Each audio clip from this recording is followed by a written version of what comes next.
The Game of Life and How to Play It by Florence Scovel Shinn. Chapter 1, The Game. Most people consider life a battle, but it is not a battle, it is a game. It is a game, however, which cannot be played successfully without the knowledge of spiritual law. And the Old and the New Testaments give the rules of the game with wonderful clearness. Jesus Christ taught that it was a great game of giving and receiving. Whatsoever a man soweth, that shall he also reap. This means that whatever man sends out in word or deed will return to him. What he gives, he will receive. If he gives hate, he will receive hate. If he gives love, he will receive love. If he gives criticism, he will receive criticism. If he lies, he will be lied to. If he cheats, he will be cheated. We are taught also that the imaging faculty plays a leading part in the game of life. Keep thy heart, or imagination, with all diligence, for out of it are the issues of life. Proverbs 4:23. This means that what man images, sooner or later externalizes in his affairs. I know of a man who feared a certain disease. It was a very rare disease and difficult to get, but he pictured it continually and read about it until it manifested in his body and he died, the victim of distorted imagination. So we see, to play successfully the game of life, we must train the imaging faculty. A person with an imaging faculty trained to image only good brings into his life every righteous desire of his heart. Health, wealth, love, friends, perfect self-expression, his highest ideals. The imagination has been called the scissors of the mind, and it is ever cutting, day by day, the pictures man sees there, and sooner or later he meets his own creations in his outer world. To train the imagination successfully, man must understand the workings of his mind. The Greeks said, "Know thyself." There are three departments of the mind: the subconscious, conscious, and superconscious. The subconscious is simply power without direction. It is like steam or electricity, and it does what it is directed to. It has no power of induction. Whatever man feels deeply or images clearly is impressed upon the subconscious mind and carried out in minutest detail. For example, a woman I know, when a child, always made believe she was a widow. She dressed up in black clothes and wore a long black veil, and people thought she was very clever and amusing. She grew up and married a man with whom she was deeply in love. In a short time he died, and she wore black and a sweeping veil for many years. The picture of herself as a widow was so impressed upon the subconscious mind, and in due time worked itself out regardless of the havoc created. The conscious mind has been called mortal or carnal mind. It is the human mind and sees life as it appears to be. It sees death, disaster, sickness, poverty, and the limitation of every kind, and it impresses the subconscious. The superconscious mind is the God mind within each man and is the realm of perfect ideas. In it is the perfect pattern spoken of by Plato, the divine design, for there is a divine design for each person. There is a place that you are to fill and no one else can fill, something you are to do which no one else can do.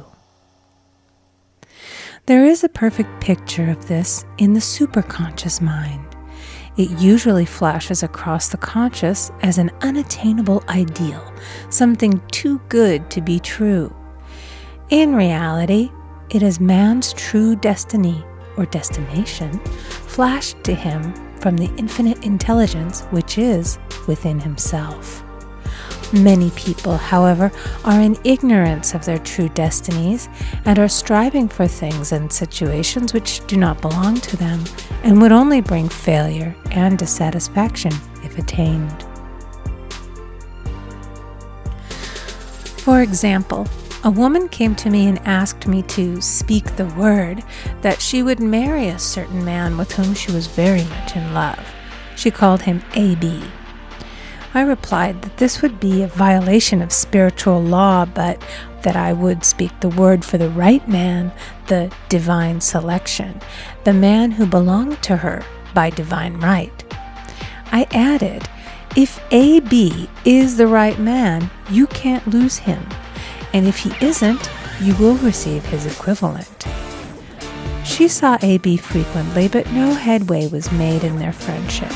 One evening she called and said, "Do you know, for the last week, A.B. hasn't seemed so wonderful to me."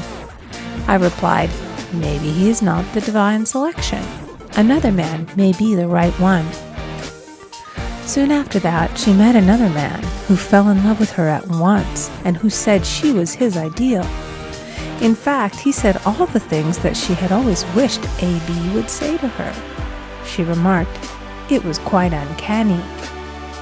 She soon returned to his love and lost all interest in A.B.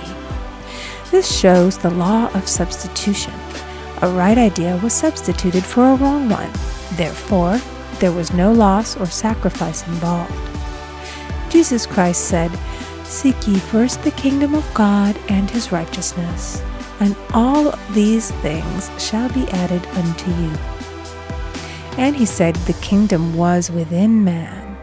The kingdom is the realm of right ideas, or the divine pattern. Jesus Christ taught that man's words played a leading part in the game of life. By your words ye are justified, and by your words ye are condemned. Many people have brought disaster into their lives through idle words. For example, a woman once asked me why her life was now one of poverty, of limitation. Formerly she had a home, was surrounded by beautiful things, and had plenty of money. We found she had often tired of the management of her home and had said repeatedly, "I'm sick and tired of things. I wish I lived in a trunk." And she added, "Today I am living in that trunk." She had spoken herself into a trunk. The subconscious mind has no sense of humor, and people often joke themselves into unhappy experiences. For example, a woman who had a great deal of money joked continually about getting ready for the poorhouse. In a few years, she was almost destitute, having impressed the subconscious mind with a picture of lack and limitation. Fortunately, the law works both ways, and a situation of lack may be changed to one of plenty. For example, a woman came to me one hot summer's day for a treatment for prosperity. She was worn out, dejected, and discouraged. She said she possessed just $8 in the world. I said, "Good, we'll bless the $8 and multiply them as Jesus Christ multiplied the loaves and the fishes." For he taught that every man had the power to bless and to multiply, to heal and to prosper. She said, "What shall I do next?" I replied, "Follow intuition. Have you a hunch to do anything or to go anywhere?" Intuition means intuition, or to be taught from within. It is man's unerring guide, and I will deal more fully with its laws in a following chapter. The woman replied, "I don't know. I seem to have a hunch to go home. I've just enough money for car fare." Her home was in a distant city and was one of lack and limitation, and the reasoning mind, or intellect, would have said, "Stay in New York and get work and make some money." I replied, "Then go home. Never violate a hunch." I spoke the following words for her. "Infinite Spirit, open the way for great abundance for She is an irresistible magnet for all that belongs to her by divine right." I told her to repeat it continually also.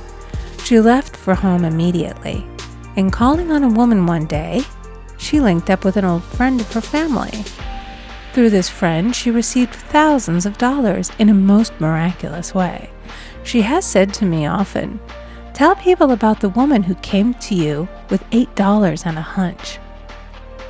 There is always plenty on man's pathway, but it can only be brought into manifestation through desire, faith, or the spoken word.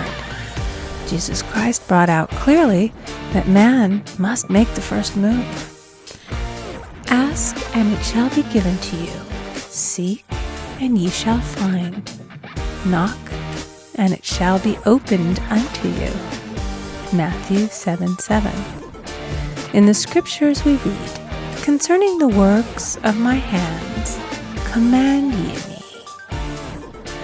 Infinite intelligence, God, is ever ready to carry out man's smallest or greatest demands. Every desire, uttered or unexpressed, is a demand.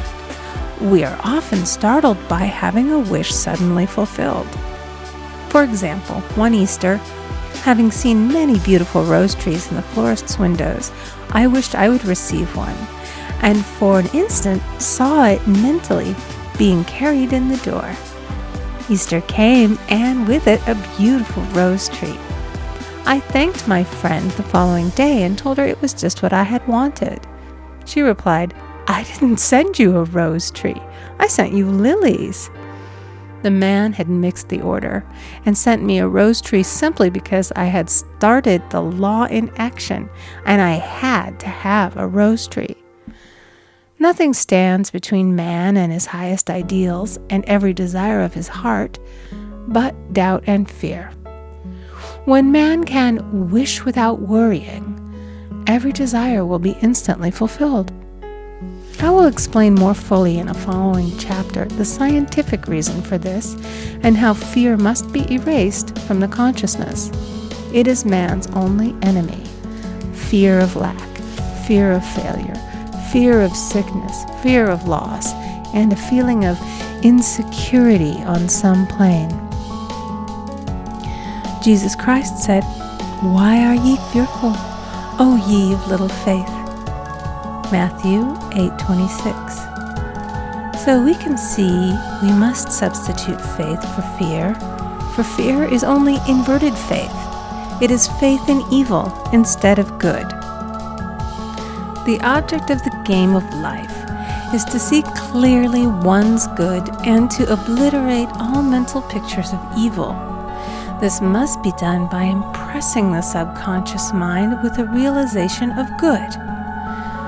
A very brilliant man who has attained great success told me he had suddenly erased all fear from his consciousness by reading a sign which hung in a room. He saw printed in large letters this statement: "Why worry? It will probably never happen." These words were stamped indelibly upon his subconscious mind, and he now has a firm conviction that only good can come into his life, and therefore only good can manifest. In the following chapter, I will deal with the different methods of impressing the subconscious mind. It is man's faithful servant, but one must be careful to give it the right orders. Man has ever a silent listener at his side, his subconscious mind.